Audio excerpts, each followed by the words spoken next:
En général, les PME réussissent à passer le stade le plus risqué des premières années d'existence.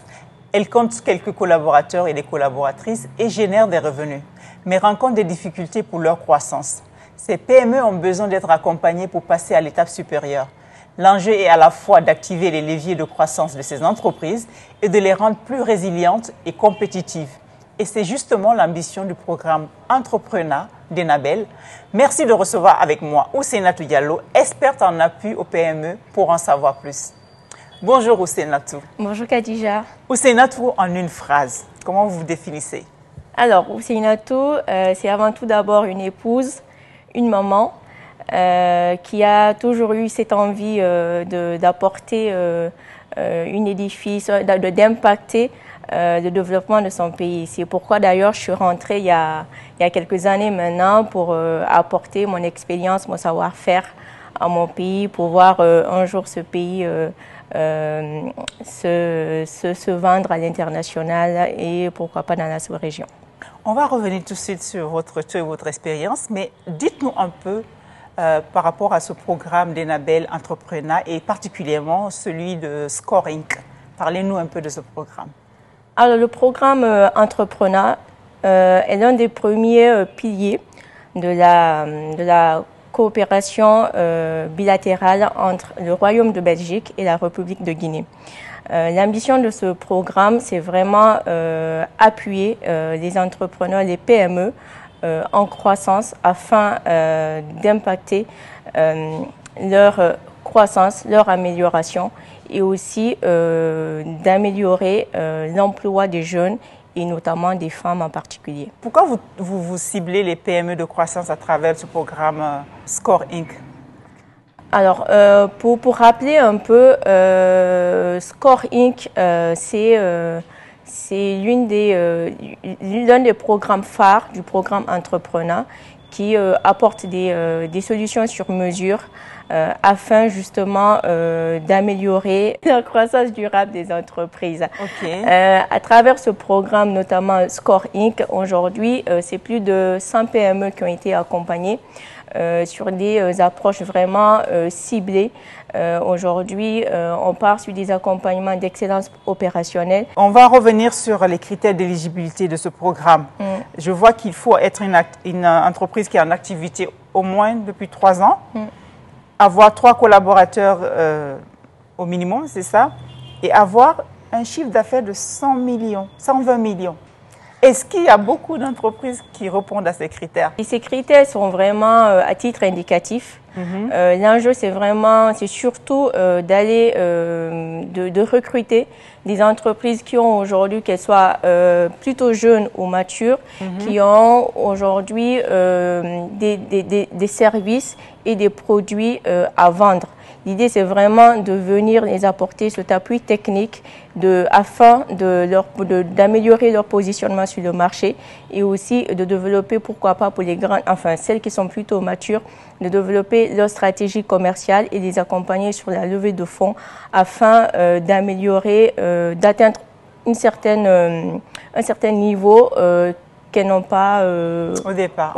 Vous soutenez les entreprises qui ont un potentiel pour qu'elles puissent accroître le potentiel, c'est ça? Tout à fait, tout à fait. On va chercher en fait des PME à fort potentiel. C'est de l'accélération, on va dire, c'est ça? Tout à fait, c'est de l'accélération et aussi parfois de l'incubation. On va chercher ces deux types de PME. On va venir accompagner ces entreprises qui sont plutôt jeunes, mais aussi des entreprises qui sont en phase de croissance pour accélérer leur développement sur le marché guinéen. Puisqu'on est dans l'émission Boss Lady, que représente l'entrepreneuriat féminin dans ce programme? Est-ce qu'aujourd'hui, vous avez beaucoup de femmes qui ont réussi à répondre à ces critères et que vous accompagnez? Alors aujourd'hui, comme je le disais tout à l'heure, le programme Score Inc, c'est 100 PME qui sont accompagnées. 45% sont des femmes entrepreneurs. Pas mal. Et dont 58% évoluent dans le secteur de l'hôtellerie et tourisme, mais aussi plusieurs d'entre elles évoluent dans le domaine du BTP, de la logistique et encore du digital, des domaines où tout naturellement, voilà, on voit rarement de femmes. Donc, on a une très belle représentation des femmes au sein du programme. Moi, je disais qu'on allait revenir sur votre expérience, parce que j'ai vu que vous avez longtemps été chargé de portefeuille dans des grandes institutions bancaires où vous gérez, on va dire, des multinationales, des grandes entreprises. Aujourd'hui, vous vous retrouvez à appuyer le financement de petites entreprises. Alors moi, je me suis toujours posé la question, pourquoi est-ce que les banques ont-elles peur d'accompagner les PME? Est-ce que c'est une réalité d'ailleurs, ou est-ce que c'est moi qui me fais des idées?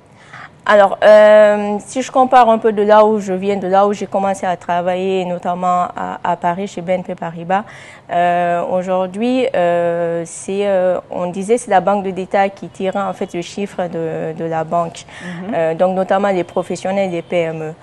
C'est vrai qu'aujourd'hui, en Guinée, ce que j'ai constaté, les PME font peur un peu. Pourquoi? Parce que justement, elles ne sont pas formalisées, elles n'ont pas cet appui technique qu'elles devraient avoir, elles n'ont pas cette formation poussée. C'est pourquoi aujourd'hui, les banques se reposent beaucoup plus sur les multinationales qui ont cette qui ont besoin de rien, en fait. Voilà, non, qui ont peut-être qui ont besoin d'un accompagnement, mais qui aujourd'hui assurent une certaine, qui mitigent le risque pour les banques parce qu'elles ont des maisons mères qui ont des bonnes signatures ou parce qu'elles font leurs preuves sur le plan international et aussi bien sur le plan national. Les PME aujourd'hui, elles sont un peu fragiles sur le marché guinéen. Donc les banques, elles ont peur d'aller vers les PME, même si elles y vont, c'est avec des taux d'intérêt assez élevés ou bien des collatéraux qu'on leur impose et qu'elles n'ont pas forcément à présenter. Les moyens de remplir. Et c'est justement là où votre programme est intéressant parce que si je comprends bien, vous les préparez un peu à être éligibles à un moment, je pense, à être accompagnés par les banques. Tout à fait. Et vous avez des partenaires justement au niveau des institutions pour ça. Tout à fait. Parlez-nous de ces partenaires. Tout à fait. Pour revenir sur le programme, on fait des appuis techniques qui vont permettre de renforcer ces structurations comptables, par exemple, pour une entreprise, de former le gérant à bien tenir sa comptabilité et à formaliser ses états financiers. Et aussi, on fait des accompagnements sur la structuration de l'entreprise, comme je disais, et aussi sur des renforcements d'unités de production, de revues de process, par exemple, d'unités de production qui existent ici, de yaourt, yogourt, je ne sais pas si vous connaissez, et aussi de renforcement des process d'approvisionnement d'une entreprise qui évolue dans la production de produits cosmétiques locaux. Donc, on fait tous ces accompagnements-là et c'est à ce moment-là on vient mettre en relation avec les partenaires financiers, notamment la Vistagui avec qui on vient de signer un premier partenariat pour accompagner ces PME que nous avons appuyées techniquement et puis on a identifié parmi elles celles qui sont matures à venir lever des fonds et à venir rencontrer des institutions financières. Donc en fait, pour faciliter la compréhension de ceux qui nous suivent, si j'ai bien compris, le programme permet un peu de rassurer les banques pour leur dire, voilà, ces entreprises sont plus ou moins prêtes dans le fonctionnement, dans la gestion. Vous pouvez leur faire confiance, vous pouvez leur remettre votre argent. En français simple, est-ce que c'est ça? Bien sûr, c'est ça en fait. C'est vraiment venir mitiger le risque pour la banque parce que cette entreprise a bénéficié tout en accompagnement pendant des années et ça leur permet derrière d'aller beaucoup plus facilement vers les entrepreneurs de notre programme. Alors, je vais vous poser une question. Je ne vais pas vous demander quel boss vous êtes, puisque vous accompagnez quand même des entrepreneurs qui sont des boss. Pour vous, quels sont les 3 critères que doivent avoir une boss de l'entrepreneuriat? Alors, l'un des premiers critères que je dirais qu'un entrepreneur devrait avoir, c'est la passion. Il faut être passionné par ce qu'on fait.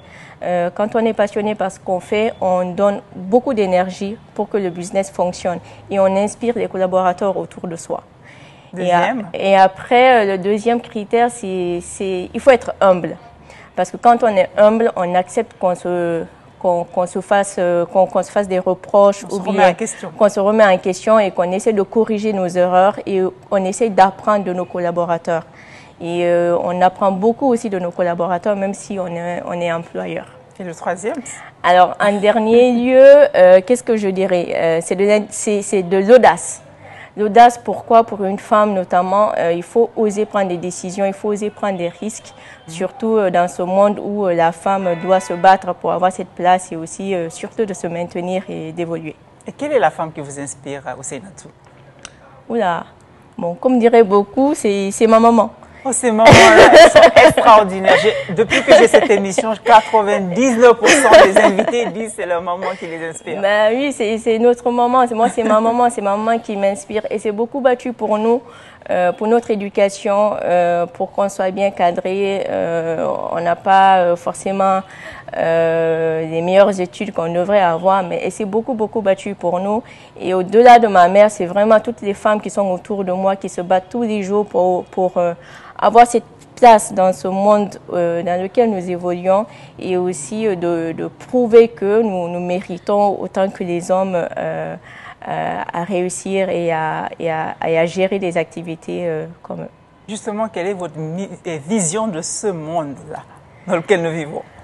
Alors, ma vision pour ce monde, c'est vraiment un monde avec moins d'inégalités, et surtout, en particulier pour mon pays. Moi, je tiens vraiment à ce qu'aujourd'hui, notre cher pays s'améliore sur tous les plans, et qu'on envoie cette belle image qu'on ne montre pas forcément de notre pays au vu du plan international et de nos voisins en particulier. Vous avez une minute, vous regardez la caméra ici.